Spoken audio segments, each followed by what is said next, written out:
the Japanese fans are amazing, and it's not just a case of saying that so they like me, because I didn't really like the Iranian fans. I thought they were really annoying, and I didn't like the South Africans because I thought, give it a rest. Like, I think I gained like 5k followers and went on one of their news channels out there just because I got stitched up by it. On my personal Instagram, there's one of my posts that have about 20 Iranian comments just giving me stick. There's somehow found my Instagram. I was like, okay.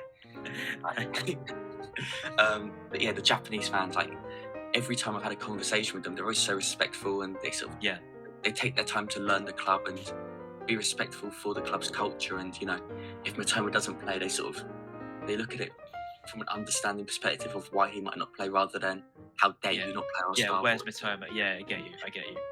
So the respect levels, like, I think it just speaks to the Japanese culture. Nice plug. In general, like, they're just so respectful and nice, and it's an absolute pleasure and honour to have them as part of our fan base. No, I totally agree. They've been brilliant, and even in person, not just online, but just the way they actually go to the games. They buy the shirts and they're there in their Matoma kits. It's great. I think it's fantastic. And the way I look at it is, the Amex would be empty anyway. So if they're buying tickets, I mean, I remember when some people get triggered because it's like, oh, how come certain fans get tickets and certain fans don't? The seats available, right? They're paying the money to go and watch the game. So let them enjoy it, right? I don't understand why it becomes so political, but it's great. I think it's brilliant. It's only good for the club, and it's good for Matoma too, because he's become, I say, that superstar quality. But Rogers has pointed out the link-up play between Matoma and Estupiñán in the second half, which we'll definitely come on to. And it was like being back in 2022-23 with them two flying down the wing, which was really lovely to see. Matoma was the standout player, I think, in that. Although, Alex, one thing about Karim Matoma, I saw his heat map after the game, and oh my goodness me,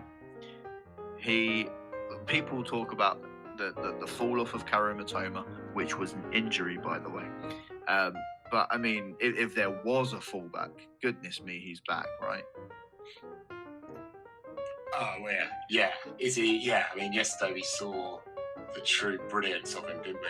And as Dagan pointed out, even in the first half, he was, the standout player. He looked isolated at times, to be fair.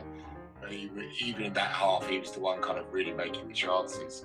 And then in the second half, we had that classic Purvis and Matoma link up, and I think the tactical switch was important, but Matoma was the linchpin for that. What better thing to do than give him the player he's played so well with for so long? And they must have seen, glimmers of that partnership re-emerging again, and just gone to Purvis. Come on, mate.